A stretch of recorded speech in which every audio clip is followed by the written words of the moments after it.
Bien, pues buenos días. La clase de hoy es la segunda parte de la que la semana pasada no acabamos de completar. Nos quedaba muy poco por ver, pero lo que vamos a ver hoy es una especie de resumen de lo que ya saben o lo que ya habrán visto en la otra clase y de algunas cosas más que se nos quedan, pocas, se nos quedaron en el tintero y hoy daremos cuenta de esto. Las primeras ya las conocen ustedes. Este es el gibón, este es el que se separó de los grandes simios hace unos 30 millones de años, que es el único primate que canta. Digo, de todos los primates actuales vivos solo cantamos sapiens, que son los primates, y el gibón. Digo vivos porque como Neandertal ya no está, pues ahí está el debate. Mientras que todos los demás que se separaron, que son de nuestra gran familia, orangutanes, gorilas y chimpancés y bonobos, ellos no cantan. Pero ahora lo veremos todo. No cantan, pero claro, todos tenemos voz. Este era el tema, cuando presentamos las especies de Homo anteriores, pues el tema de fondo era el mismo. Una cosa es que yo tenga un control suficiente, como pasa ahora, para mantener vocalizaciones duraderas o cantar durante mucho tiempo, que eso depende mucho de los músculos intercostales, de otros sistemas. Eso es, pero que voz, claro, voz tienen todas las criaturas conocidas. Ahora, quiere decir, a excepción de mamíferos, por ejemplo, el único mamífero que no tiene cuerdas vocales es el delfín. Y es por otras razones. No vocaliza, pero hace un montón de consonantes, sonidos articulatorios.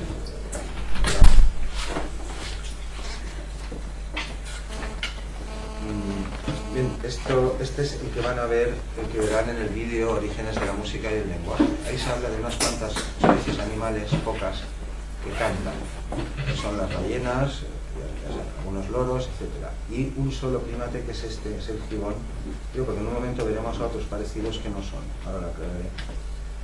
Bien, pues esto era por lo de la voz. La voz es el sonido con entonación que sale de las cuerdas vocales, digo con entonación, aunque no sea un do ni un re, da igual, tiene altura. Cualquier vocal tiene una altura, es un sonido musical. Y por tanto se atiene a la serie armónica. Este tema ya lo retomaremos más adelante porque es el tema del curso. Es decir, cuando algo suena en el aire con altura, lo produzca una cuerda vocal o lo que sea, o el mosquito famoso cuando vuela, pues el aire se pone a vibrar siempre según estos mismos múltiplos, su octava, su quinta, etc. Es un tema que ya volveremos. Esta es en esencia la clase que vieron el último día. Aquí se presentaban todas las especies que conocemos que eran bípedas. Por eso aquí he sustituido a este es Sahelanthropus chadensis y este es Ardipithecus, si se acuerdan. Eran dos homínidos, uno de 4 millones y pico de años y otro de casi 6, que andaban a 2 pies. Lo que explicamos en la última clase.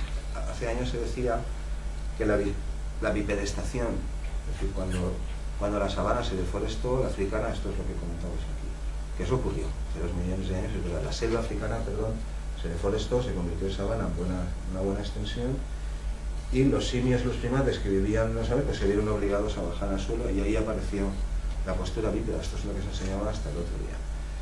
Pero es que hemos encontrado a estos dos personajes que están aquí. Este tiene casi 6 millones de años y este tiene 4 y pico.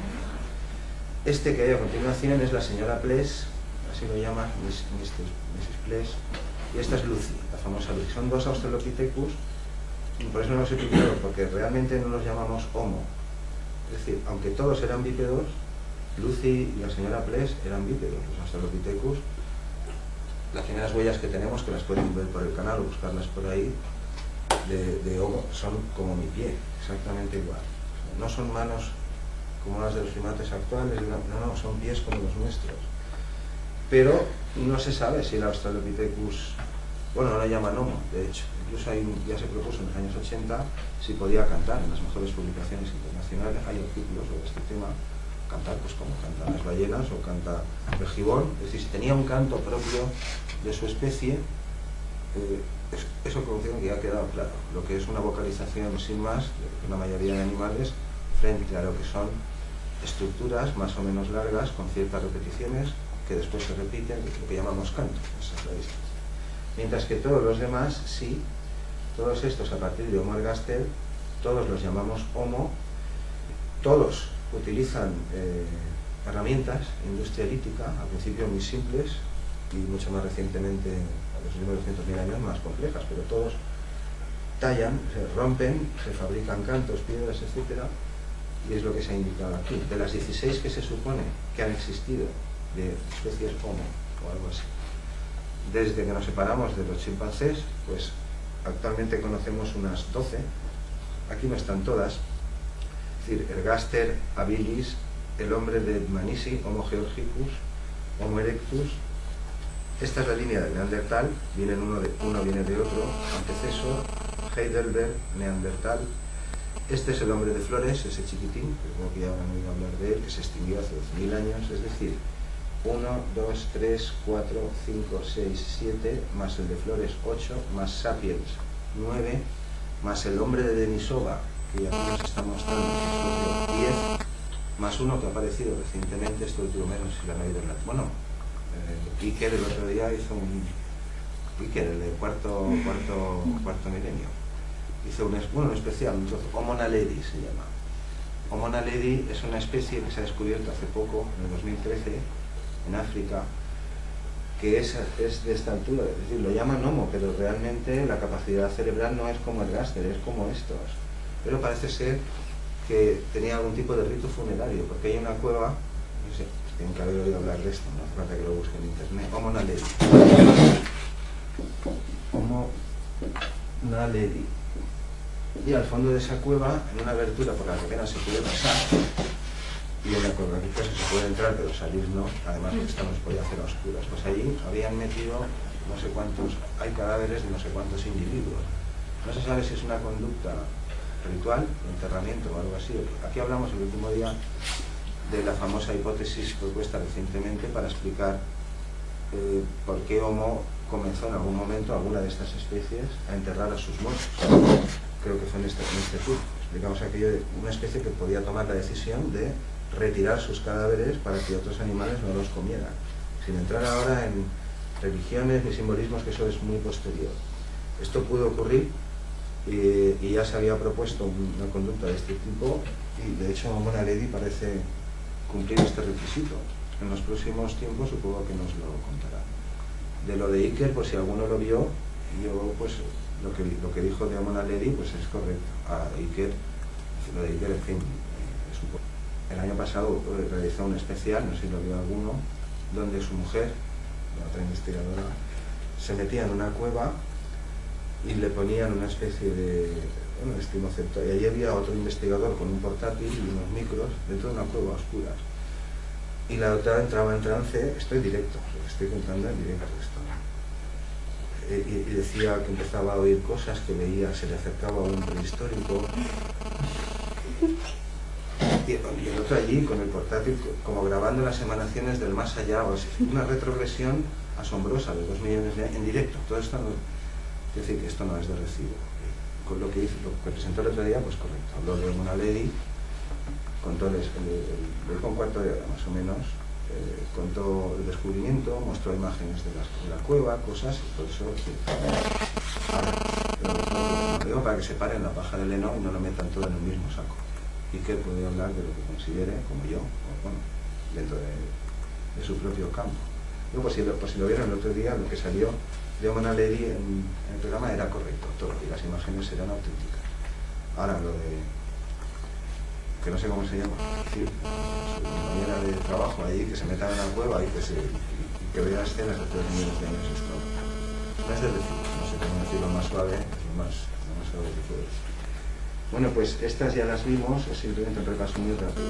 Todos ellos y así, desde hace 1.800.000 años, todos tenemos en el lado izquierdo 2 estructuras que son estas, que nos permiten, por un lado, comprender códigos y por el otro, mover lo que explicamos. Cualquier conducta, secuencia de actos programada, y si quiero tocar el Danubio azul, pues tú dirás, pues será, pero a mí eso lo que sea, ¿no?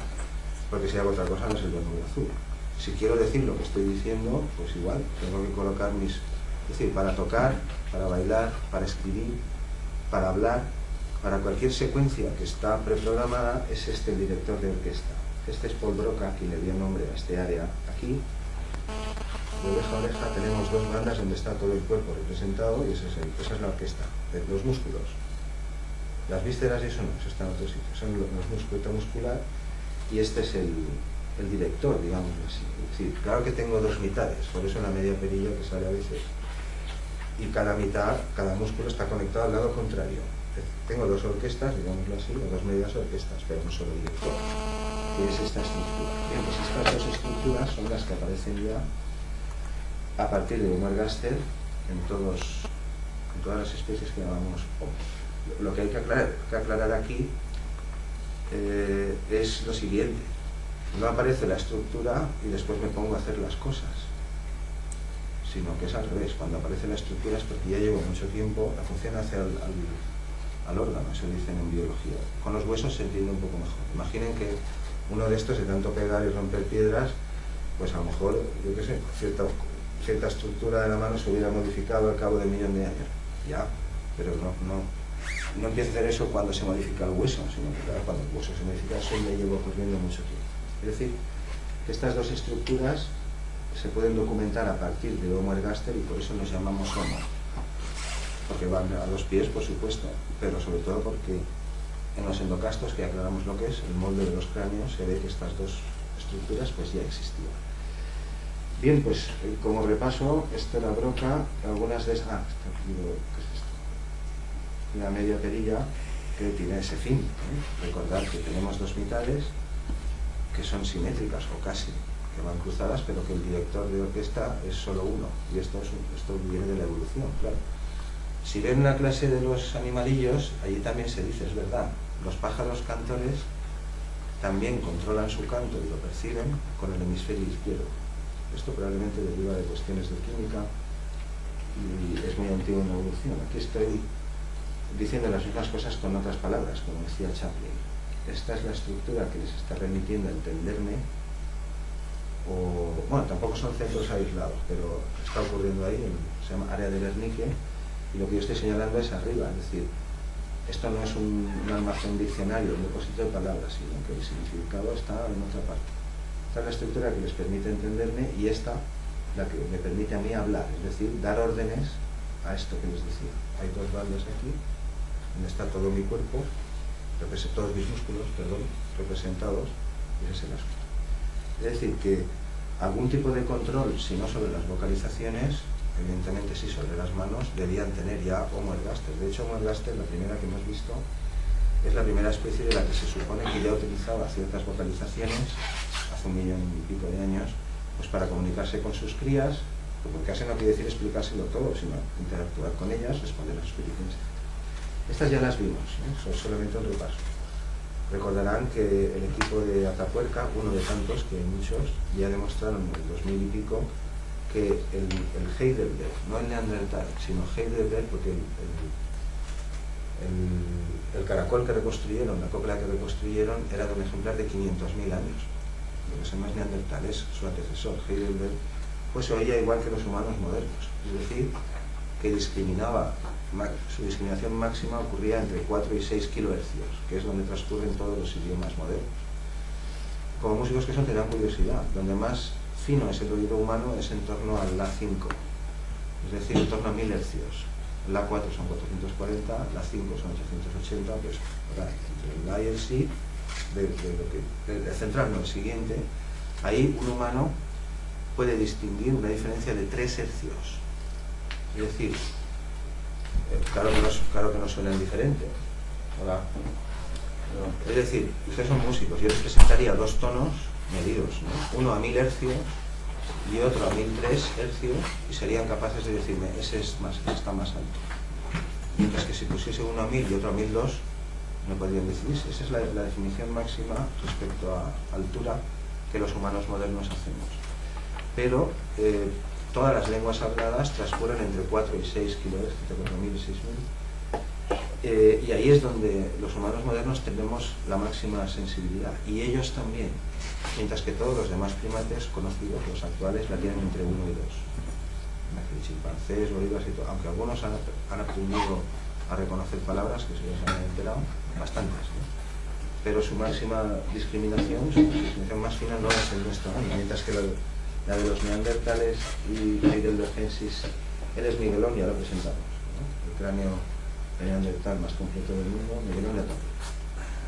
Y aquí se ve algo de lo que les decía, es decir, aquí estaría Brock, aquí delante, hemos quitado medio cerebro, pero aquí está la orquesta muscular, ¿no? Entonces yo doy las órdenes y mis músculos se mueven para cantar, para decir ABC, do, re, mi o lo que sea.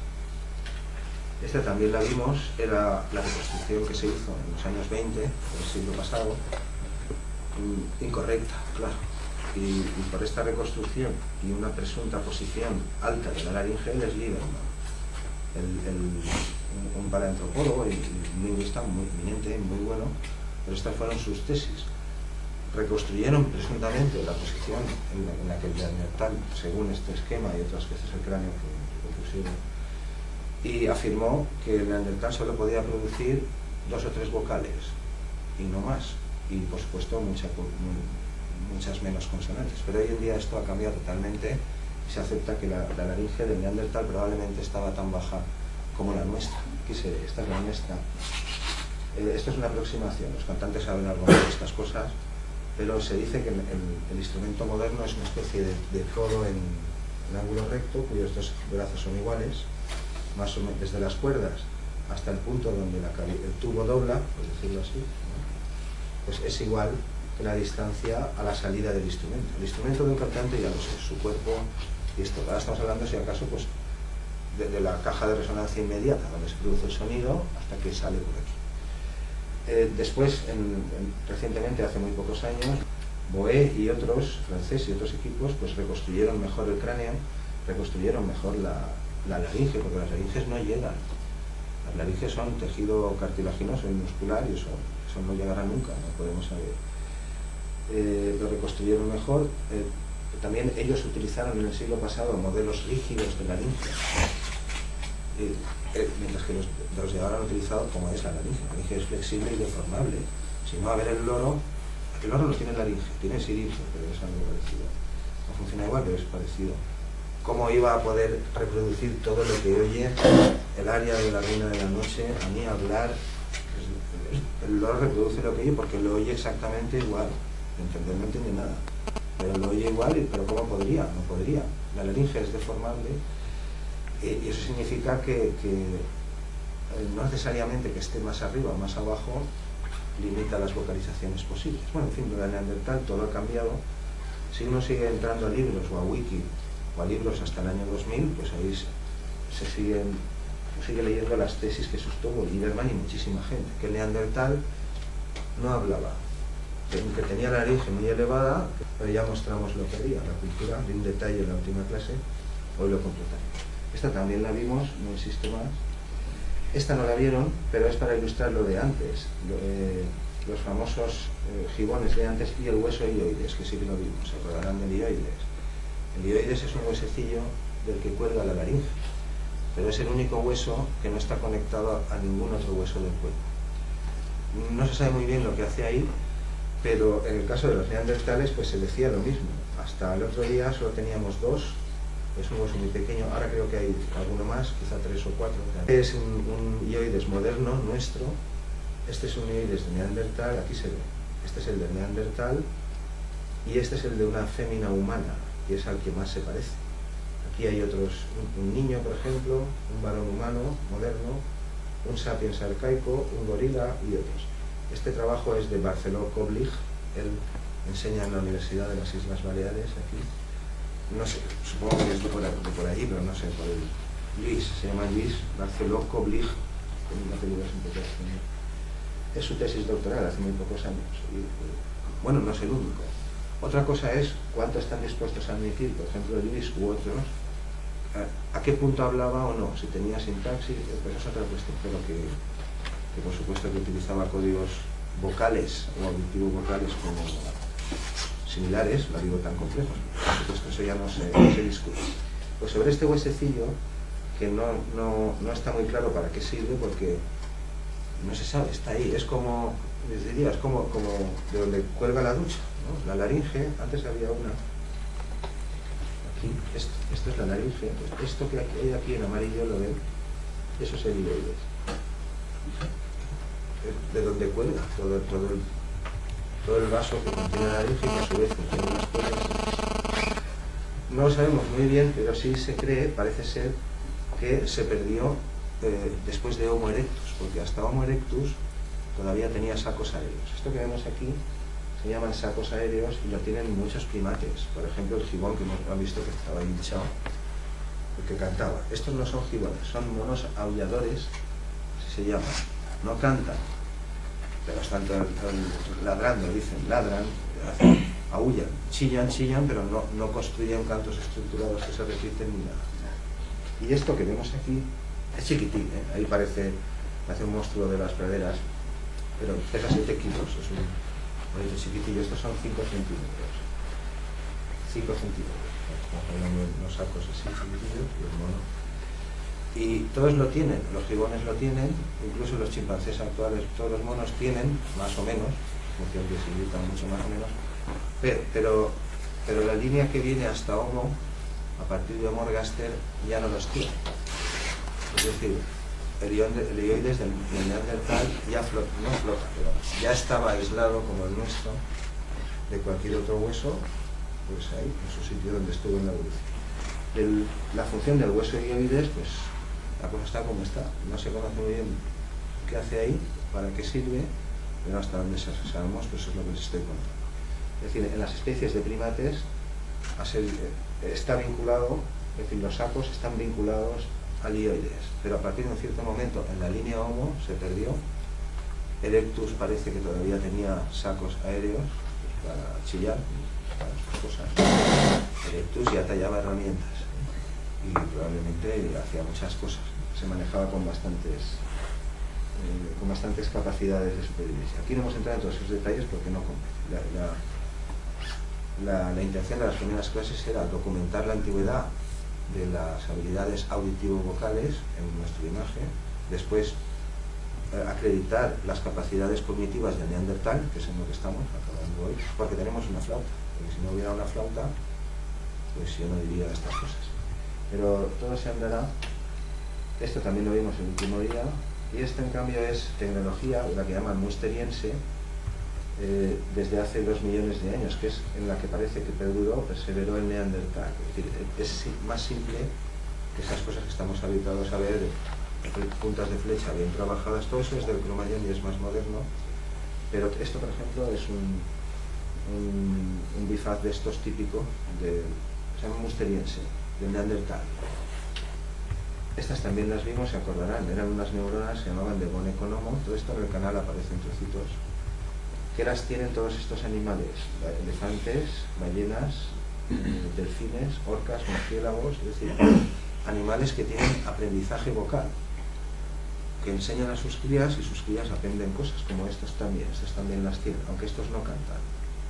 Pero todos tienen periodos de aprendizaje vocal con imitaciones con las madres, claro, y con los adultos. Mientras eres chiquitillo, pues hay vocalizaciones diferentes de las llamadas.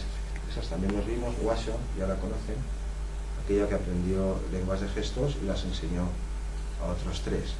Supongo que nadie se iría de la clase creyendo que estos personajes que han aprendido lenguas de gestos han aprendido todo el ASL, es decir, que hablan con otro sordo como un sordo humano. No, lo que han aprendido son 800, 900 signos, y con eso se maneja. No sé si me estoy explicando. De Washoe, aquí se habló, en mi vídeo sale, se dice algo. Ella es Vicky, creo que también la cité, uno de los primeros experimentos, aquella que consiguió decir cap, pap, mam. A principios del siglo XX se intentó, se hicieron varios experimentos, se intentó entrenar a chimpancés a ver si aprendían a vocalizar. Esta es la historia de Washoe, la contamos aquí, ¿no? Sería en otro turno. Bueno, pues la cuento rápidamente. Washoe se escribe Washoe.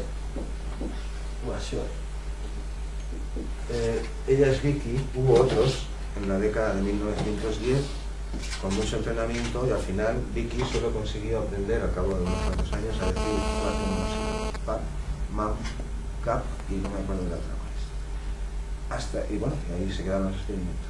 Hasta que a mitad de siglo los Gardner educaron a Washoe de otra manera. Se preguntaron si sería posible enseñarle, porque con las manos se manejan muy bien los chimpancés, imitan todo.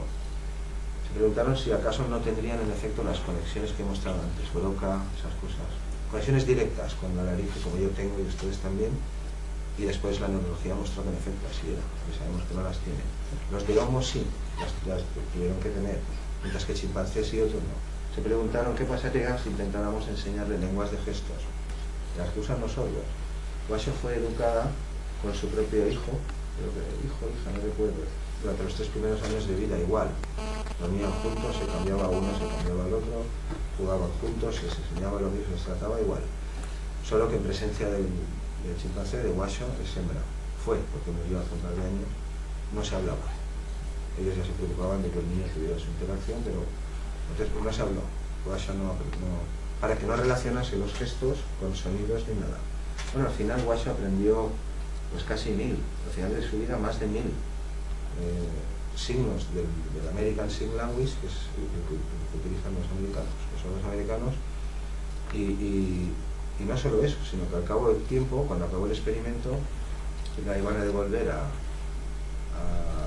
un zoo, en fin, pues su alumno de doctorado, que era Roger Fox. Este libro está en castellano. Roger Fox, Primos Hermanos, se llama. Es la historia de Washoe, si lo quieren. Acabó el experimento, los Gardner escribieron sus trabajos, los publicaron, y antes, para que Washoe no fuese de vuelta a un zoo o a cualquier otro sitio, pues Roger Fox, que era su alumno de doctorado, el que la había educado, se la quedó, convivió con ella bastante tiempo, que convivir con un chimpancé, por más educado que esté, pues no es. Bueno, al final consiguió una fundación, unas instalaciones, consiguió capital con los años y la llevaron allí. Pero al cabo del tiempo, de los meses, le trajeron compañía. Hoy no las tengo aquí porque creía que ustedes ya habían visto lo de Washoe. Le trajeron otros chimpancés de otros centros a los cuales nadie había enseñado nada, y al cabo de los meses y del tiempo pues usaban los mismos gestos que Washoe usaba, y se los enseñó a ella. A la pregunta de si entiende o no entiende, pues claro, el fin que perseguimos aquí es mostrar que estos animales, claro que tienen función simbólica.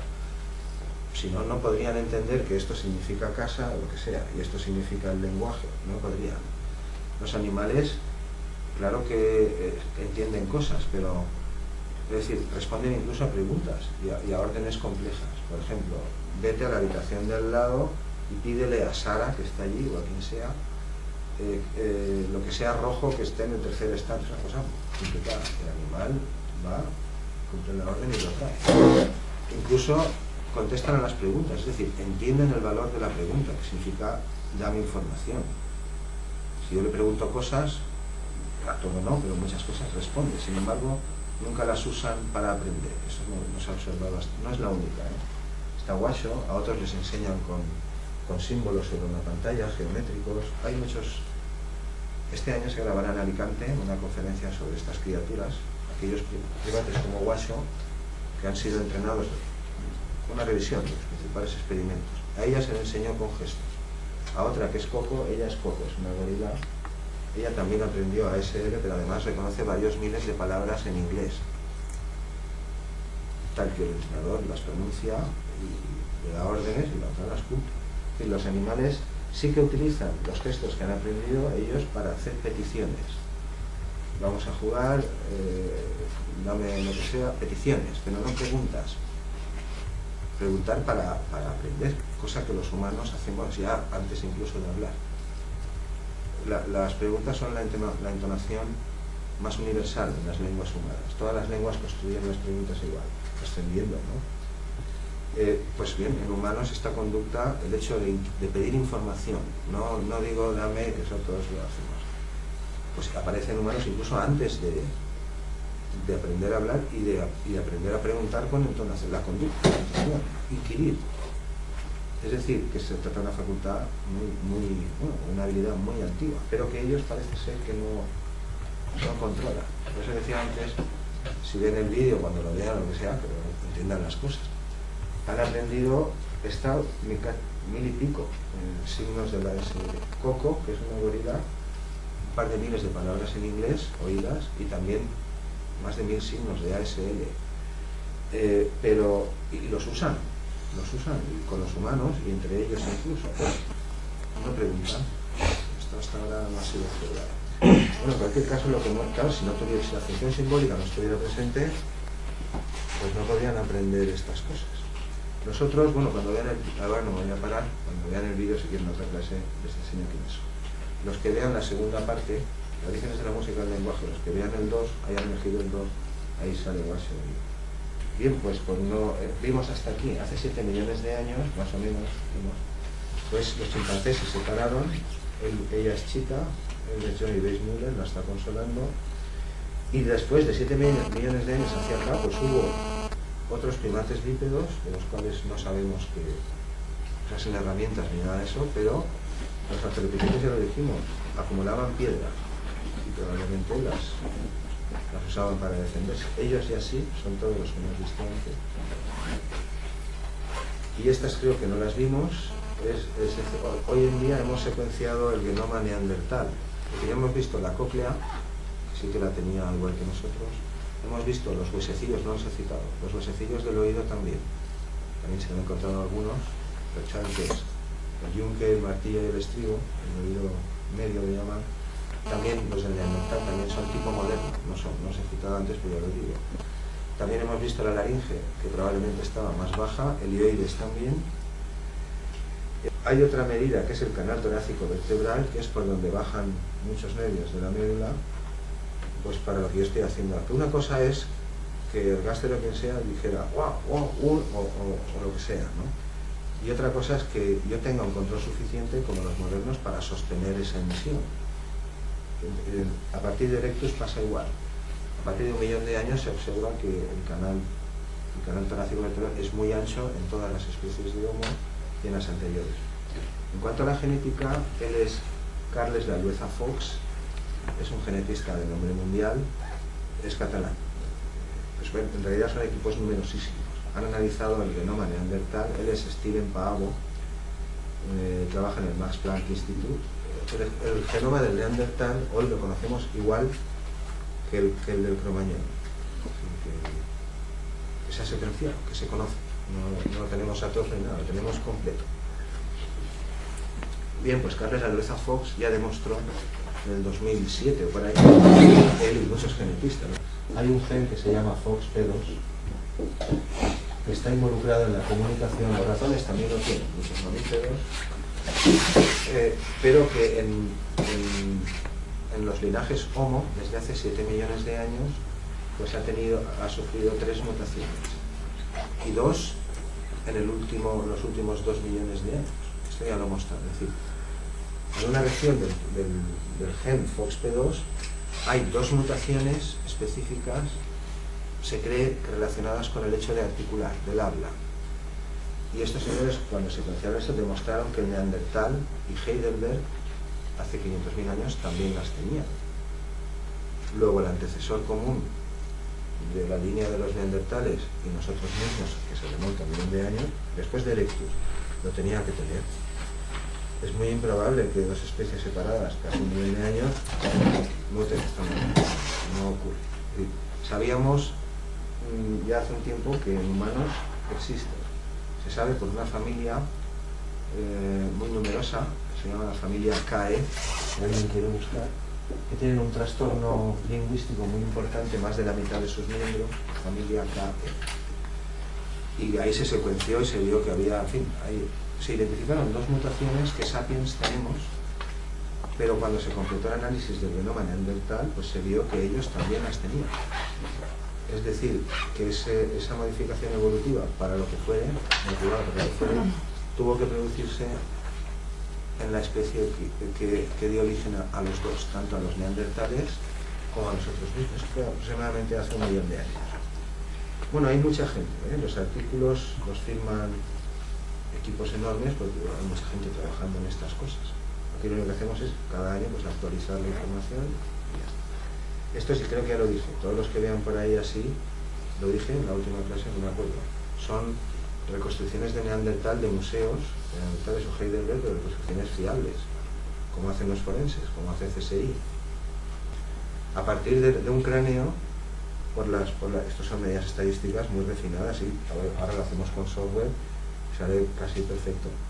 Tú encuentras, la policía encuentra un cráneo y hay expertos que son capaces de calcular, también con programas de ordenador, que escanean el cráneo y todo, por los puntos de inserción de músculos y cartílagos, que es lo que sostiene el músculo.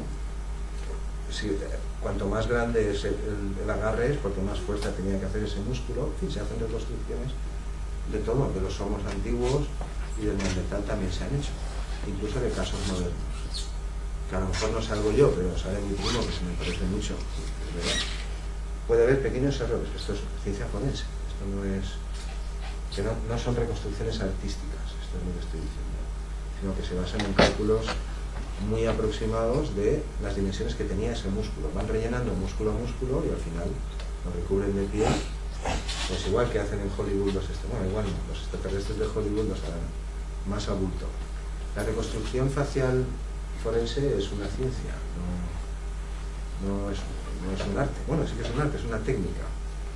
Digo, porque todos los que vean así por ahí mirando en ventanas son neandertales, para que los vayan identificando. Estos, por ejemplo, no, pero ella sí, ella es una fémina neandertal. Estos están aquí, en realidad estos son los San, son una etnia de África, San se llaman, y hay otros, hay varios, porque tienen tambores tonales, los llaman tambores parlantes. Resulta que estos pueblos, como muchos en África, pues se la África más o menos, pues aquí en el centro hay muchas etnias bantú, lenguas khoisan, afectan muchos pueblos diferentes. Todas estas son lenguas tonales, de 2 tonos. Tienen articulación, como las nuestras también, pero son un resto antiguo de un estadio anterior, probablemente. Es decir, antes de que empezáramos, hace 200.000 años o cuando fuera, a diferenciar mucho las consonantes, pues antes no estábamos mudos, ¿no? Sino que había más vocales, y se conjetura, se cree que los códigos vocales que usábamos los humanos, o los humanos que estuvieran, eran más vocales, eran más musicales, lenguas tonales los llaman. Todavía quedan lenguas tonales actualmente, todas estas son de 2 tonos. Eso significa que hay 2 alturas en el habla mía, en la cual las mismas cosas significan cosas diferentes. Es decir, que la altura o la entonación, si sube, si baja, diferentes giros que hay por ahí, tienen un valor semántico. Literalmente lo que estoy diciendo. ¿Pero también existe en el chino? Sí, en el chino existen también. El más complejo es el cantonés, que se habla en la península. Ese tiene 9. Pero tan complejos como ese, que yo sepa solo queda ese. En el cantonés hay 9 rangos, 9 alturas distintas que los hablantes identifican. Y hay otros de 4, que quedan muy pocos. La mayoría de los que quedan, más o menos la mitad de las lenguas actuales, son lenguas de 2 tonos, donde ya hay mucha consonante, pero siguen quedando 2 niveles de altura, en los cuales lo mismo significa cosas diferentes.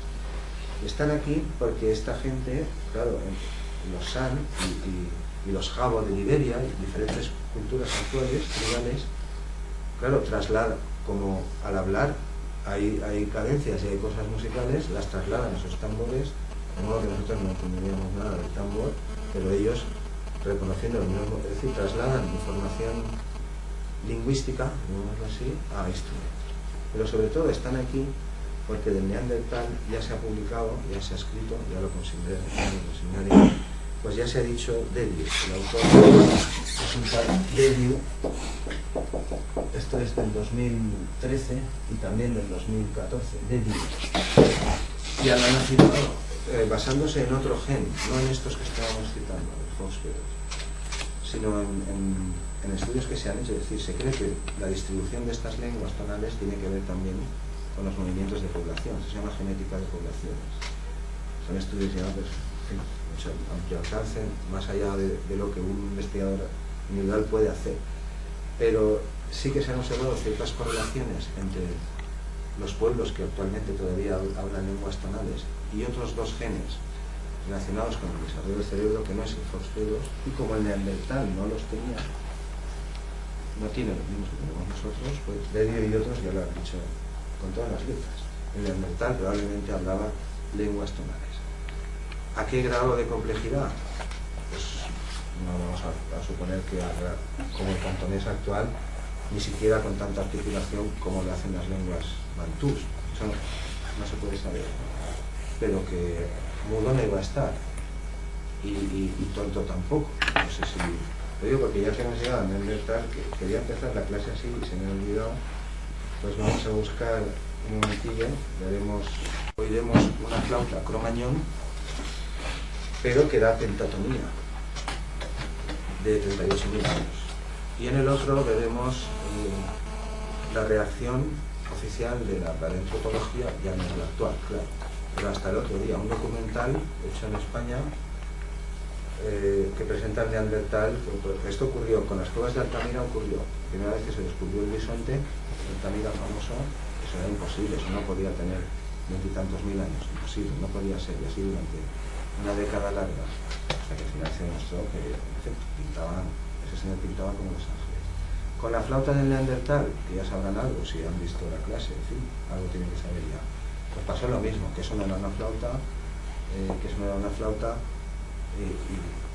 pues cuando al final se admitió que era una flauta, también pasó con la Venus. ¿No vimos aquí las Venus? ¿No vimos dos Venus? Pues las mostraré el próximo día. Hay dos Venus también. Por el momento se la enseño ahora y vuelvo y ponemos el vídeo. Por ejemplo, Venus de Cantan. Esta figurilla tiene 400.000 años, pero antes que esta estaba esta, que es la de Berkat Ram, esta, que tiene 230.000. Bueno, pues los mismos que negaban que la flauta de Neandertal fuera, que decían que no, que eso era un lobo que la había pinchado en los agujeros, dijeron que esta tiene 230.000, era la única, y durante 10 años negaron que fuera una Venus sin examinarlo, sin dignarse llamar a que lo tiene o lo envían, que no era, que era imposible, porque tenía más de 200.000 años y era imposible.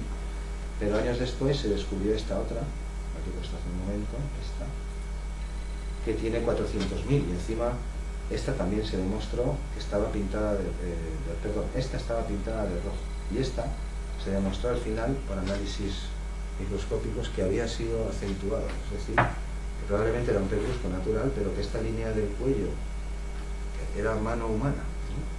Pues cuando al final se demostró que había mano humana, pues los tíos, estos mismos, siguieron diciendo, vale, pero no tiene un valor simbólico de Venus ni nada. O sea, siempre hacia atrás, hasta que al final se descubrió esta que tenía 400.000. Pero no 400.000, sino además 8 incisiones perfectamente claras que daban la forma, y encima estaba coloreada, estuvo pintada de ocre. Pues con las tres cosas y muchas más ha pasado lo mismo. Cuando se descubrió el bisonte, que no, hasta que sí. Cuando se descubrió la primera Venus, ya se las mostraré en la próxima clase, pues que no, al final demostró que era obra humana, y estos mismos dijeron que lo llamaban figurina, pero que no era un símbolo de nada, que no había ahí suficiente capacidad para eso. Y con la flauta pasó lo mismo. Cuando se demostró que en efecto es una flauta, porque da tonos y semitonos, si la han oído, yo la puse aquí, pues cuando se demostró que era una flauta, al final, que era una flauta que se había encontrado en un yacimiento de Cro-Magnon, de Neandertal, pero que la había robado. Esto es lo que explicaron. Pues me voy a YouTube y vamos a escuchar primero al Neandertal ladrón previsor, porque parece que no solo robó la flauta, sino también las herramientas con las que se hizo la flauta. Yo esto ya lo conté aquí, les mostré el documental donde pueden ver cómo se fabrica, y el corto pues se llama de la siguiente modo. Aquí hay una asociación, esto claro, suben unos y otros, son trozos de esos que quizá a veces la gente corta documentales y los sube ahí. Lo voy a poner 2 minutos para ilustrar lo que está diciendo. Ojo de niño cree que gracias a su cautiva sapiens podrá repoblar su plan. Quiere tranquilizar a la mujer, quiere seducirla. Le dedica mucho tiempo, ya que alberga grandes esperanzas. Desearía tener hijos con ella.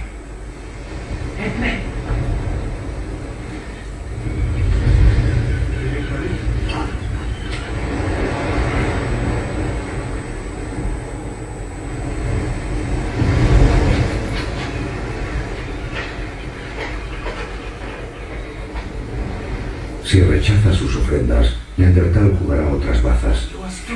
Al igual que base culturas, los instrumentos de música más antiguos que nos han llegado son neandertales. Fíjate, dice que sí, pero no sabe tocarla.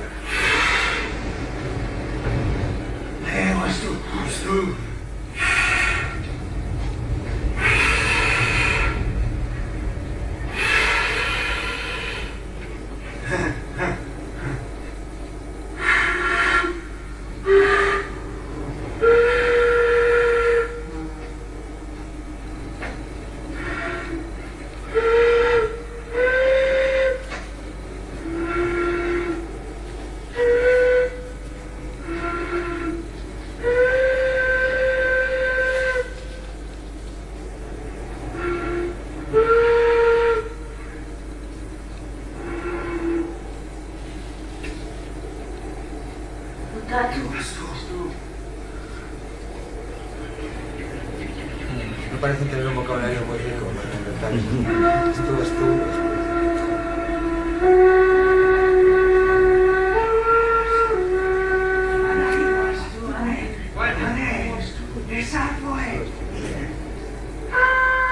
Ahora el narrador explica.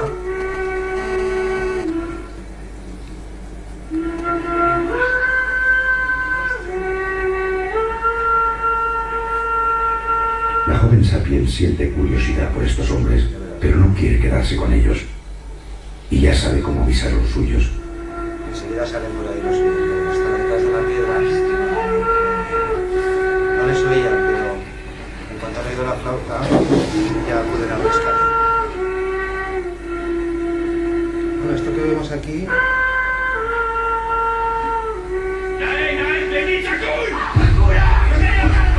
es un ejemplo de lo que decía Robert Ben-Nali. Ni siquiera Dios puede cambiar el pasado, pero los historiadores pueden. Claro, inventándoselo, así. Estos que estamos viendo aquí, yo veo a esta gente cazando mamuts y bisontes. Los veo bien torpes, temerosos, se quitan las moscas así como un perro, no han visto nada.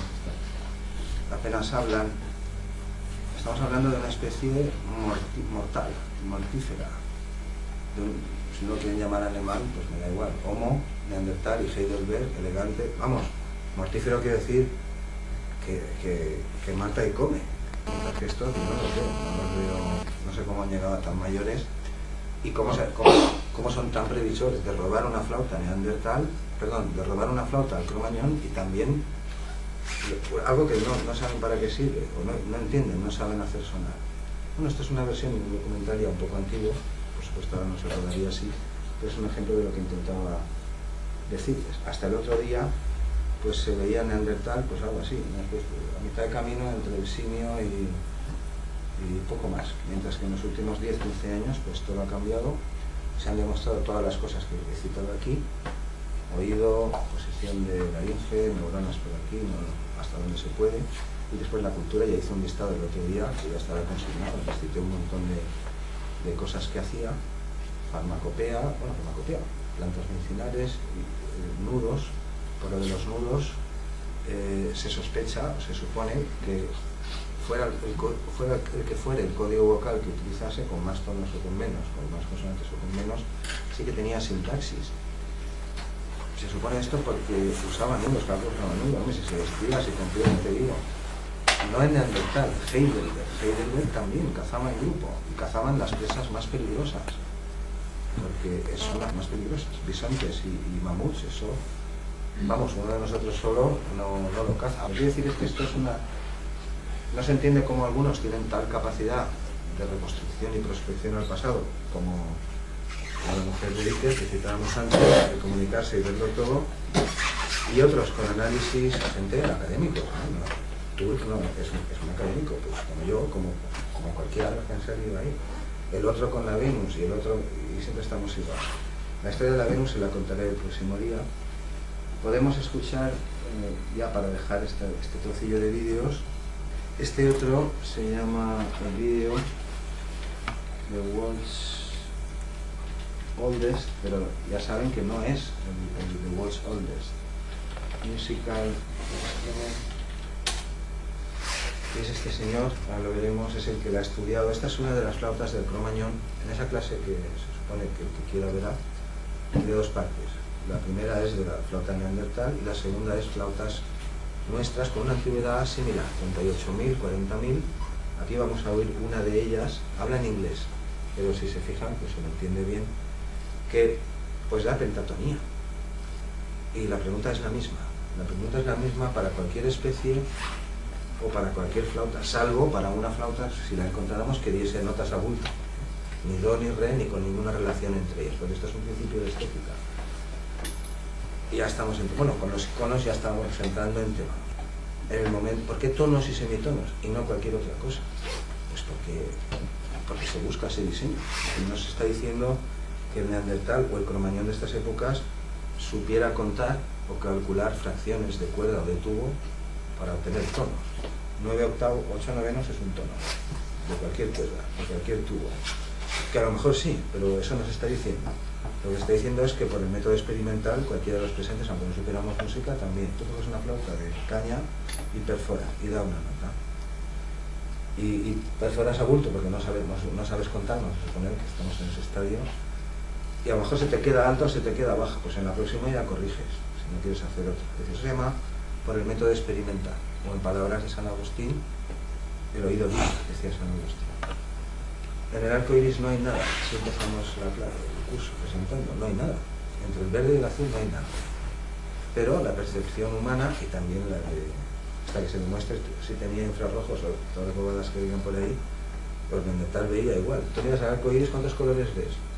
Ves muchos, pero ves 7 bandas. Y con los sonidos pasa igual. ¿Cuántos sonidos oímos? Pues muchísimos, entre 16 y 22.000, pues oímos todos.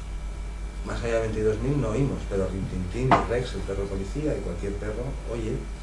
Muchas criaturas tienen rangos mayores que nosotros y no pasa nada. Pero la percepción humana, no, ya no digo la cóclea, sino el cerebro, bueno, por ahí está. Pues se empeña en escuchar 7 bandas, a veces 12, que son los semitonos. Eso no significa que después, que ya lo aclaramos, una cultura o un pueblo o un individuo tome una lección y diga, no, yo hago pentatonía. Esto lo aclaramos en la primera clase, cuando el curso yo todas estas ideas y por el camino las he ido montando. Este señor, para un momento, para que vean que aquí abajo él ha incrustado mucha información. Esta es una de las que sale en la segunda parte de esa clase que han leído. Y mejor que lo explico. One of 8 in all so far recovered from this area of southwestern Germany. The caves here have no paintings, but yield many other objects of art. In this cave, the Geisenklöster cave, many very important findings from the Ice Age were made. We found some little ivory statues of bear and mammoth, a very tiny mammoth, very lovely. And in 1992, I was part of the excavation team. People lived here about 40,000 years back in time, and in that time it was very cold here because the Alp mountains were covered by a glacier about 2,500 meters thick, and in the valley down there reindeer and mammoths were passing, and it was very cold, and that's the reason why I'm dressed up like an Inuit. We presume that in this way the people of the Ice Age were clothed by reindeer fur and boots made of reindeer fur and reindeer leather, because otherwise you couldn't stand the cold. One of the most important finds we made in this cave was a very tiny flute made out of the radius of a vulture. Vulture is buitre. Astonishing how this flute is that it is pentatonic. And this is the same tonality we are used to hear today. And if you like, I'll try to play some small tunes for you.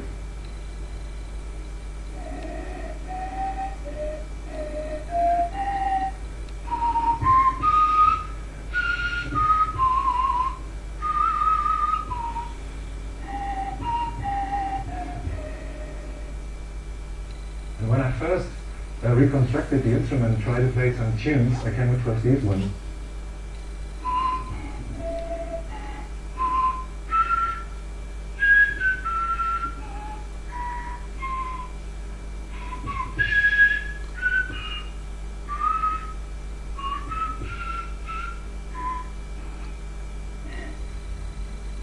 little bit like Star Spangled Banner. Simpático. De modo que si hace 50.000 años, tanto neandertales como cromañones construían flautas que daban tonos y semitonos, es porque se buscaba eso. Porque si no, pues hubieran construido flautas al tuntún o que dieran cualquier nota. El caso de la voz, que es mucho más crítico y mucho más descarado, dicho con respeto, más evidente, pero no lo es hasta que no se pone encima de la mesa. Algunos dicen, no, en la prehistoria, pues picos, palmas y percusiones y ya está. Bueno, pero la voz no tiene ningún problema, sobre todo la voz de estos hominidos. Digo, para cazar a veces es útil, pero muchos cazadores todavía lo emplean hoy en día, tribales. Tú aprendes a imitar el canto de algunos pajarillos, consigues atraer a los animales engañándolos y eso es una habilidad que te permite comer. Mientras que tocar la flauta encima de una piedra, eso no te da de comer. Que es a donde voy. Creo que lo planteamos aquí también así en la última clase, no lo recuerdo. Un neandertal al menos sabía tocar la flauta, o da igual, un cromañón concedido que toca la flauta en sus ritos y cuando los demás o cuando se divierten, lo que tú quieras. Pero mi pregunta es, ¿y si está solo en la cueva y tiene la flauta, se atreverá a tocarla? Y preguntas a los músicos, evidentemente los músicos han de decir, sí, ¿por qué no? Algunos dicen, no, porque es una cosa religiosa que no tiene ningún sentido. Y la pregunta es esa, tocar la flauta a solas, eso no da de comer. Tú no atraes fieras tocando las flautas. Y que no estamos negando que se hiciera un uso ritual y todo lo que se quiera decir. Lo que yo digo es que qué hace un humano o un neandertal tocando la flauta o cantando cuando está solo. Pues eso significa que no tiene un valor de supervivencia conocido, una función biológica clara. Ya lo dijo Darwin y otros después y todavía la andamos buscando. Hoy sí. Hoy hay una sociedad compleja, hay conciertos, hay conservatorios, hay muchas funciones sociales y fiestas y tradiciones y usamos la música para esto, para aquello, para lo otro. Pero en un primer momento, cuando todo esto no existía, es porque empezamos. Bueno, ese ha sido el objeto de estas dos clases, con una que nos falta en este turno, que es la de los objetos, esos las vemos, la veremos el próximo, pero ya no grabaremos, porque ya la grabé. Bien, el instrumento musical más antiguo, pero este no es el más antiguo. El de Neandertal tampoco es el más antiguo. Ese tiene 45.000 años o así, y para cuando vean la flauta, la sesión, pues ahí se pone. El más antiguo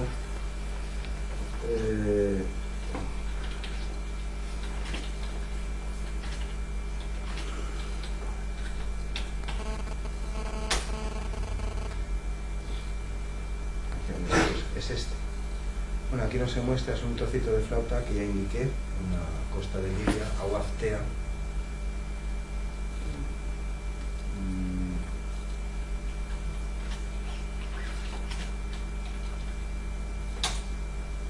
Es este. Ahí dentro del vídeo está la publicación, Cambridge, la página y todo, no para nada, pues si quieren comprobar las cosas. Ustedes, cualquiera que vea la sesión. Este tiene 72.000 años. Lo que pasa es que de momento ahí no han aparecido ni huesos de cromañón ni de sapiens. De modo que no sabemos si la nuestra o la del neandertal. Lo digo porque en el norte de África, que es donde se ha encontrado, según la teoría estándar, lo que se acepta hoy, el common sense, pues ahí no hubo los neandertales nunca estuvieron en África. Sin embargo, en Israel y en el norte de Egipto y por ahí hay yacimientos neandertales, pero la cuestión así está de momento. Digo porque él en su momento puso el más antiguo y ya les aclaro que no es el más antiguo. Ni siquiera la del neandertal, que tiene entre 45.000 y 60.000, pero que no está precisamente. A partir de 40.000 años, el carbono 14 no es exacto. De modo que puede que sean 45.000, puede que sean algunos más. Pero esta tiene 72.000. Esta sí es la más antigua. Bien, pues con esto era mayúsculas F5. Esto es lo que les contaba del Fox-P2 hace 1.000.000 de años aproximadamente. Él es Homo erectus. Y este es su cráneo correspondiente. Homo erectus, por supuesto, ya tallaba herramientas y tenía armas. No, estamos ahora 1.000.000 y poco de años. De Homo erectus sí que salió un linaje, especies sucesivas que están todas representadas en Atapuerca, existen ahí, que es Homo antecesor, Heidelberg, que viene de Alceceso, y Miguelón, que es un neandertal, que viene de Heidelberg. Él es el neandertal. Pero en algún punto en el tránsito entre Homo erectus y las ramas, que no sabemos cuántas fueron, una llevó a los neandertales que se extinguieron el otro día, y otra se quedó en África, y hace 200.000 años siguió evolucionando, aunque no tenemos restos. Lo apunté aquí el último día. El hueso sapiens más antiguo tiene 195.000. No voy a contar la cifra exacta, ¿verdad? Hay que saber que más allá de 200.000 restos de nuestra especie no existen en ningún sitio, ni en África, ni en ninguna parte. Nosotros nos quedamos allí y se supone que hace 200.000 hubo otra migración y llegamos a Europa y en poco más de 50.000 años nos hicimos los amos.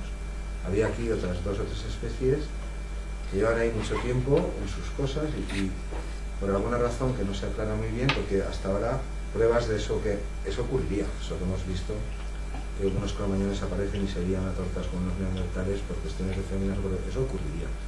Pero eso que se habla de la extinción, que Homo sapiens extingue, eso hasta hoy no hay ninguna prueba, en ninguna parte. Es más un mito que otra cosa. Lo que probablemente ocurrió fue que todas las especies se cruzaban entre ellas, como se está demostrando con los últimos análisis genéticos. Tenemos un 5% de ADN neandertal, lo cual no significa que todos nos cruzáramos con todas ni nada, sino que los grupos humanos se mueven, se encuentran, y ahí habría de todo. Me imagino, relaciones consentidas y de todo tipo. Pero no solo entre neandertales y nosotros, sino entre otras especies. Antes he citado al hombre de Denisova, que aquí nos lo hemos mostrado, que se encontró también hace pocos años, después del 2000, en Altai, en el macizo Altai, ahí al sur de Siberia. Ahí hay una cueva que está habitada por una especie diferente, que se sabe que es diferente por varias razones, por los huesos, por las formas de los huesos y también por la genética, porque ahora verán lo que pasó. En esa cueva ha estado habitada el último 1.000.000 y pico de años, es decir, hay restos de esa misma especie, muy antiguos y también restos muy modernos. ¿Cuánto? 40.000 años. Y se han podido secuenciar genéticamente. Siempre no se puede, secuenciar no significa que sacas todo el genoma, sino que puedes replicar ciertos trozos del genoma, de las cadenas, y multiplicarlos y ver ahí qué pasa. Pues resulta que también tiene las 2 mutaciones del FOXP2 que tienen neandertales, Heidelberg y nosotros. Es decir, que esta mutación, estas 2 mutaciones específicas que hay, tuvieron que producirse necesariamente en este punto. Bueno, análisis genéticos de erectus hasta ahora no se han podido hacer porque son inviables con los restos que hay. Pero todo apunta a que hace 1.000.000 de años, es hablar gruesamente, claro, más o menos, pues se produjeron varias cosas, varias excisiones de erectus en varias familias que han llevado a diferentes especies con el tiempo, y también ciertas mutaciones que con el tiempo desencadenaron en un mayor control articulatorio. No voy a decir ahora habla, sino control motor complejo. Por ejemplo, tallar una hacha de estas de siles, pues son 40 movimientos preprogramados. Y suponer que el neandertal anda por ahí robando cosas que no entiende para qué sirven y dando tumbos, y sin embargo no, las cuentas no están bien hechas. Ella la conocen, es una femina neandertal, es decir, que 4 especies conocidas de Homo tienen esa misma mutación. Heidelberg y su antecesor, perdón, neandertal y su antecesor Heidelberg, nosotros mismos y el hombre de Denisova. Esto nos hemos enterado hace pocos años. Cuando secuencien al hombre de Flores, y lo pueden llegar a secuenciar algún día, pues también nos enteraremos, pues ya veremos. El hombre de Flores también procede de Homo erectus, se cree, en otra migración de hace 900.000 años, que fue por las costas de Asia y llegó hasta Borneo. Bueno, no sé si lo vimos el otro día, es un rockero, no es un neandertal, es Ozzy Osbourne, pero se parece bastante a los que nos está mostrando. Ahora solamente les voy a mostrar las imágenes de estos personajes que estaba diciendo y con eso acabé. Bueno, ya cité lo que hacían, de un listado en la última clase, cazar los mayores mamíferos. También creo que cité las lanzaderas, esas bolas. Pues, claro, todo esto se predica de los más recientes. De los más antiguos sabemos lo que sabemos, pero también les mostré un cuchillo, el más antiguo de aquí de Atapuerca, que tenía 800.000 años, Heidelberg. También aprendieron, hacían esto, despeñaban a veces manadas por precipicios, y después, claro, pues hay que pensar ¿qué pasaba ahí? Probablemente acudirían muchos clanes neandertales porque vivían en clanes, porque hay mucha carne. Si tú despeñas 15 ciervos o 3 mamuts, no te digo si hay carne. O ya la secaban o algo así, o tienes que cortarla. Allí acudiría pues mucho animal a comer. O bien que se concertaran con otros. Y rápidamente tú despiezas la cosa y te la llevas. Bueno, a los más peligrosos los cazaron. Esta es el área de influencia del Neandertal y de Heidelberg, donde se han encontrado, mientras que en África, según dicen, no, pero ya veremos qué nos dicen de esta cueva. Aquí está la cueva de Auastea. Aquí hay neandertales, como ven, mientras que la teoría actual no admite que haya neandertales en África, que las haya habido. Esta es una reconstrucción fiel, bastante fiel, no artística, de aquí de Burgos, de la Sierra de Atapuerca. Ella es una fémina, vienen de cazar. Ella es Vilma, creo que ya la presentamos, ¿no? Yo creo que la llevan de museo en museo. Debe haber varias copias, porque a este lo he visto desnudo, vestido de diferentes formas. Este es muy conocido.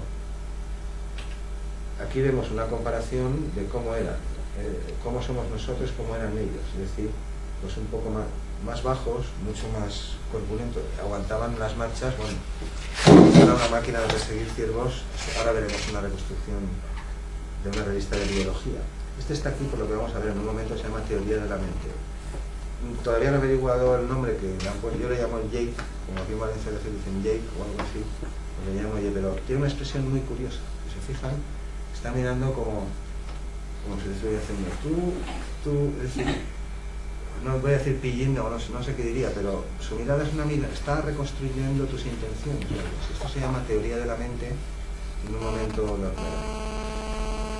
Aquí vemos este es otro, de esta cueva en Francia, para ver el aspecto que tenía y su esqueleto proporcional comparado con nosotros. Es un poco más alto, es un poco más esbelto, él un poco más bajo, más corpulento, más fuerte. Estos son por los ritos funerarios, que hablamos de ellos, creo que incluso la vimos. Esta ilustra la cueva de Sanidad, la deidad, donde se encontró el primer esqueleto con heridas mortales, que había muerto de viejo, es decir, que cuidaba a sus heridos. Y además también una sepultura con polen espolvoreado por encima y huesos dispuestos de forma geométrica, con una cierta disposición simétrica alrededor. Él es Joseph Jordania, que hablamos del último día, y este es Omona Levi, que yo el último día lo cité. Nos acordábamos cuando hablábamos de esa especie que presuntamente decidió retirar en algún momento a sus muertos, por la causa que sea, hacerlos desaparecer, enterrarlos y si hace falta comérselos. Esto es lo que ha dicho Joseph Jordania. Pues Omona Levi apareció recientemente, hace un par de meses. Ya nos contarán algo más de lo que se puede averiguar ahí. Estos son avalorios y videntes colmillos del Neandertal. Esta es una concha, como esa de las vieiras que hacen el carpaccio, muy rico, que era un colgante, claro, y se pintaba, claro, y usó pigmentos, claro, y navegó, claro, porque hay en Cerdeña, en Córcega, ahí arriba en el norte, ahí hay neandertales, y ahí nunca ha habido un paso firme. Y Erectus navegó, porque el hombre de Flores navegaba. Yo no estoy diciendo que construyeran velas ni nada de eso, pero claro, a nado no... Puede ser, existe una posibilidad. El hombre de Flores, ese chiquitín, igual, todas esas islas no han estado conectadas con tierra firme del continente millones de años. Ergo, Erectus, el hombre de Flores llegó allí de alguna manera, no llegó por una tormenta flotando como los bichitos, que eso sí que llega. Bueno, estos son avalorios, esto ya se sabe hace mucho tiempo, que utilizaba pendientes, collares, tenemos collares de los neandertales. Aquí los vemos, estos son del Cromañón, de la cueva de Blombos, una que verán en una clase, y estos son del Neandertal. Pero estos también son del Neandertal. Es decir, un pendiente no es un objeto icónico, no es evidente lo que es. Tienes que comprender el significado o saber a lo mejor uno se lo cuelgan aquí, el pendiente, y otros se lo ponen aquí. Y otros se lo cuelgan al perro. Es decir, esto no es un reconocer las formas como veíamos en alguna clase. Hay formas que son evidentes, como los fósiles o las huellas de los animales. Para un cazador esto es básico. Tú ves esta forma y tú sabes que ahí ha pisado un león, porque si no, no serías un cazador. Pero ahí, digamos, la correspondencia forma a forma es casi evidente, mientras que en este tipo de objetos no. Son objetos ya de un orden de complejidad cognitiva muy superior. Aquí vemos otra escena, esta sí que es artística, de un clan neandertal, que les dije que vivían en grupos más pequeños, utilizaron lanzas hace 400.000 años, quemaban sus puntas en el fuego para endurecerlas. Aquí vemos lo que decíamos en la última clase, esta es una mini primer de estas de ahora, claro, para dar idea de lo que estoy diciendo. Se han encontrado restos de plantas cocinadas en los yacimientos neandertales que no eran nutritivas, es decir, que habían sido hervidas, pero no para comer, porque eso no alimentaba. Probablemente pues para purgarse, tipo de fármacos. Hasta los chimpancés actuales recuerdan, se las conocen. Para purgarse tienen una cultura. ¿Qué significa eso? Pues que aprenden unos de otros no por transmisión genética, sino por vocalizaciones u observando o corrigiendo, eso es cultura. No se dice que los chimpancés tienen cultura. Claro, tienen cultura en el sentido que yo estoy diciendo. Cuando los aprendizajes se transmiten de generación en generación, pero no heredados, sino que se aprenden en los adultos, eso se llama cultura. Aquí los vemos en Gibraltar, es las cuevas que les enseñé. Esto no es el mar estaría todavía mucho más lejos, serían las marismas que quedarían ahí, aunque el nivel que yo les comenté era mucho más bajo todavía. Es decir, no sé, pues quizá hubiera que andar 2 o 3 kilómetros en el mapa, como se acuerdan, se veía que hay una caída brusca después de Gibraltar. Ellas son féminas neandertal, reconstrucciones de museos, hechas, pues algunas a lo mejor con más cuidado y otras con menos, pero claro, digo porque las mujeres neandertales, claro, tuvieron un papel decisivo en todo esto. No es que cazaran, sino que, como siempre, pues parir tienen que parir ellas, y ocuparse de las crías quizás peor que se ocupe él, no lo sé, es decir, tuvieron un papel muy relevante, y cuando se habla de neandertales y cosas así, pues no se las suele sacar a la palestra. Yo por eso reunimos las que pudimos encontrar más fiables y las pusimos aquí sin más objeto, para que vean a qué punto el parecido, si son humanos o no son humanos. Como diría Nietzsche, demasiado humanos. Aquí tenemos, bueno, ella no es, ella es de... Esta es artística, es una fémina neandertal, pero ella es Vilma, esta es otra de otro museo. Tenemos otra, ella es una fémina, pueden apreciar ahí, no está comiendo, como el monstruo ancestral, no está comiendo crudo ahí tirando de la carne, está curtiendo una piel. Es decir, en la mano sostiene una piedra, la sujeta con la boca, tira de ella, las pieles, si tú no las limpias, cuando matas al animal tú lo desollas, si no limpias todo bien de tendones y grasas o se pudre y tú no tienes piel, que es lo que hacen los que curten cuero y todo. Tú esa piel lo limpias todo con piedras y con lo que tengas, pero muchas veces lo lavas y otra vez hasta que queda puramente el cuero, y eso ya eso se seca, y eso te dura, pues si está bien hecho, toda la vida. Aquí lo vemos mejor en una ilustración, en este caso lo hace, tira de la piel y con una de estas piedras pues la limpia. Aquí tenemos otras féminas, esta la habíamos visto antes, es de la cueva del Sidrón, aquí en Atapuerca. Y ellas son de otros museos. Pero claro que tuvieron muchas funciones, ya lo creo, pues igual que hacen muchas etnias actuales. Los cazadores también se saben las plantas, pero normalmente quien se ocupaba de recolectar estas cosas, es decir, quien perseguiría a los mamuts y eso probablemente fueran ellos, los neandertales. Pero quien recogía mariscos y todo lo que pillaras, sangrantana que ves, pues tuvo al morral para hacer un chup chup o algo, pues serían ellas. Y lo de curtir pieles, coserlas, etc. Lo sabían hacer ellos también. Pero quiero decir, buena parte de la vida en casa, por decirlo así, pues tuvo que estar a cargo de ellas. Aquí tenemos otras más, son las últimas.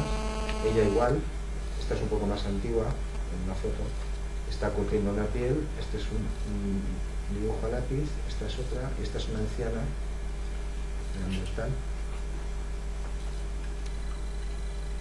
Y solo nos queda la teoría de la mente, que lo explico rápidamente. Es decir, la teoría de la mente supone, es una nueva teoría que se le supone a estos homininos también, es el que quiere clonar neandertales. Una teoría que está buscando madres, no lo digo, yo no estoy haciendo propaganda de nada, solamente les cuento lo que hay. Lo propuso en el 2013, allí no le van a dejar, claro, ni en Inglaterra ni nada, pero puede venir al país, porque ya lo tenemos completo. El genoma de neandertal se conoce. ¿no? Lo he dicho, al mismo nivel que se conoce el nuestro. No podemos extraerlo de cualquiera, porque ya no hay neandertales, pero se conoce la secuencia con el mismo grado de precisión que se conoce el cromañón. Esta es la reconstrucción que publicó Cell, la revista Cell. Esta es una reconstrucción ya basada en genética y cosas así, una revista de las más gordas del mundo, una máquina de matar, bueno, de perseguir. Estos aguantaban marchas de 5 y 6 horas, monte arriba, monte abajo, pero vamos, sin ningún problema.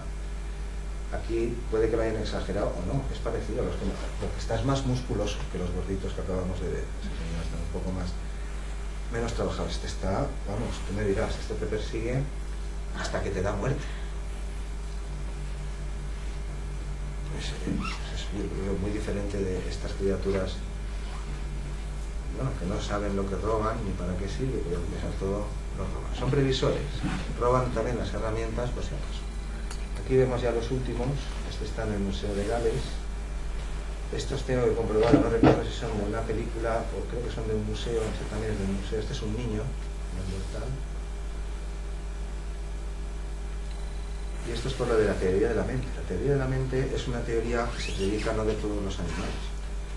Se les atribuye a los grandes simios y también a nosotros, y tiene que ver con el hecho de reconocerse ante los espejos, aunque no es exactamente lo mismo. Es decir, solo se reconocen ante los espejos delfines, humanos y los grandes simios. Algún animal que puede estar escapando. Los demás no se dan cuenta, no reconocen que eso es, que eres tú mismo, ¿no? Pero la teoría de la mente, aunque se basa también en la autorreferencia y en el hecho de reconocerse a uno mismo, tiene que ver con la habilidad para reconstruir los estados mentales ajenos. Por ejemplo, de la mayoría de animales, por ejemplo aves y otro tipo de animales, solo se supone, digo porque es una teoría, solo se supone que son conscientes de su propio estado mental, pero no del de los otros. Eso no quiere decir que tú no le pegas un picotazo. Si viene a quitarte la comida, tú le metes un picotazo. Y si vuelve, le metes otro. Y tú crías a tu gente. Los animales, pero no se les atribuye el hecho, digo, a pajarillos, todas estas cosas, de poder atribuir a otros las mismas cosas que yo estoy suponiendo. Mientras que a partir de los primates, esto sería primer orden, teoría de la mente de primer orden. A partir de los primates se supone que son capaces de reconstruir los estados mentales de otro chimpancé. Vamos a suponer, yo puedo pensar que puedo intentar reconstruir, planificar por anticipado sus reacciones para... Le atribuyo intenciones como yo, etc. De hecho, los chimpancés utilizan una cosa que se llama conducta de engaño. Eso se llama también inteligencia maquiavélica. Los chimpancés y otros cercopitecos más pequeños también emiten llamadas falsas de peligro o de comida para que los demás vayan allí mientras ellos van donde está y se lo comen, o han quedado con la cercopiteca, o al revés, la cercopiteca, y están viviendo así, ¿no? Esto se llama conducta de engaño, es decir, emitir señales falsas, y con los humanos también lo hacen los chimpancés.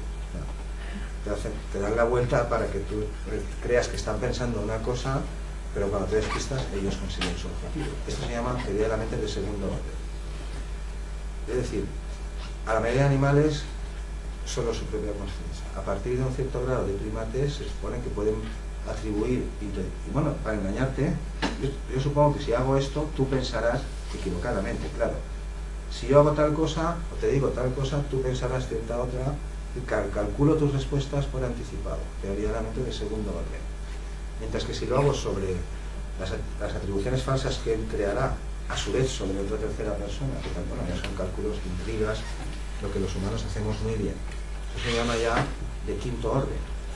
Pues se supone que todas estas especies anteriores, aquí están el Ardipithecus, aquellos que andaban de pie, los Australopithecus por aquí, pero a partir de Homo ergaster, el primero que aquí hemos presentado como en estas cosas, pues se le atribuye un orden 3, es decir, la capacidad de hacer. Ahora no estamos hablando ni de hablar, ni de cantar, ni de nada, sino de la capacidad de suponer encadenamientos de acciones falsas con 3 individuos. A Heidelberg y Neandertales ya de orden 4 y nosotros incluso de orden 5. En fin, si tú lees una novela de John Le Carré, que es todavía más complicado que Agatha Christie, pues claro, ahí van saliendo esas cosas. Es lo que se muestra aquí. A partir de un antecesor, primero que da origen a Heidelberg, pues ya prácticamente la capacidad cognitiva es muy elevada. Esto simplemente comparaba, esta es una fémina actual, ella es Vilma, para que vean las diferencias. La frente más retraída, el arco sobre los ojos más pronunciado, la nariz más tocha, menos mentón, pero más capacidad cerebral. Y aquí pues vemos a mi amigo Jake, como está de pie en un museo. Este es Pavo, el de antes de la genética, pero sin gafas. Le han pintado esta expresión. No está mirando sin más, sino que está mirando, pues como a veces tú estás plantado por ahí, aparece uno, ¿no? Y tú piensas, ¿qué querrá este? ¿no? Bueno, yo no le conozco, pero empiezas a hacer atribuciones sobre sus intenciones, sean correctas o no lo sean, sobre sus estados mentales. Parece que está así, parece que está allá. La mirada es inquisitiva, en efecto. Es un neandertal. Este es el de antes, el famoso, y este es el Jake, de cuerpo entero, y este es un sapiens arcaico, uno de los nuestros, pero muy antiguo, para que vean la diferencia de complexión anatómica aproximada. Los Heidelberg, los anteriores a este, eran igual que nosotros, pero más altos. Esa será la especie que dio origen al neandertal. La teoría de la mente también está relacionada con el hecho de la información que dan las pupilas. Hombre, a veces los humanos también lo hacemos, entre féminas y varones, y entre varones y sin trato carnal también. A ver, tú miras a la pupila y a veces aciertas con las intenciones. Bueno, muchos animales aciertan, aunque probablemente se guían por otros índices. Pero a veces saben si alguien va de mal rollo o no, y le ladran. A veces se equivocarán. Es decir, la dirección de la mirada, el iris, la pupila, todo eso es muy indicativo. De hecho, uno de los criterios de exclusión del autismo es que los autistas auténticos, no todo lo que se dice por ahí de autismo, se dicen muchas bobadas, no miran directamente a la pupila, a los ojos, a los demás, están como retraídos. La teoría de la mente tiene que ver con varias cosas, aunque no es enteramente ninguna. El hecho de reconocerse ante un espejo, las atribuciones de estados mentales que he citado, de intenciones, se llaman grados de intencionalidad. Se llaman. También la pupila y el fondo del iris, que a veces se ven las intenciones. Vamos, depende. Tú puedes disimularlas, lo cual también es parte de la teoría de la mente. Es decir, yo puedo mirar, como meciendo la mirada, como que no pase nada, cuando realmente a lo mejor tengo una intención aviesa y en cuanto te descuides te voy a fastidiar. Cosa que practicamos los humanos hoy, pues a todas horas, unos con otros. Los rasgos ya son evidentes, no los voy a resaltar otra vez. Sí se sabe por la genética que muchos tenían ojos azules, eran pelirrojos y tenían intolerancia a la lactosa. Y otras cosas, se saben muchas cosas ya y nos irán contando más. Bueno, pues yo no diré más palabras, solamente les muestro los 4 ejemplares que quedan, porque creo que ellos hablan por sí mismos de lo que estoy diciendo ahora mejor de lo que yo lo hago.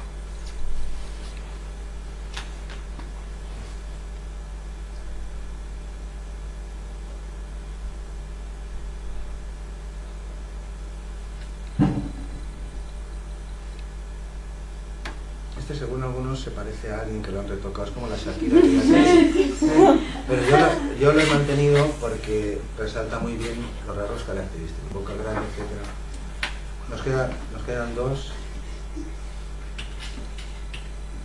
Perdón, esta es una de las cuevas. Aquí es del ejemplar de esta cueva en Croacia, es de donde se secuenció por primera vez el fenómeno neandertal. Este es Altamira, que ya hemos hablado de ellos. Y este podría ser un cazador desde 500 metros.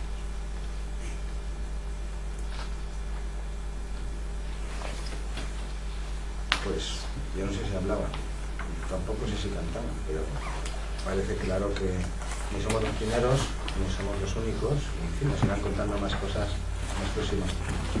Él es Harry, yo le llamo Harry, es otro, que anda por el museo por ahí. Ahora empezamos pues, con el acabado. La semana que viene estaremos ya en los imperios antiguos y en la polifonía tradicional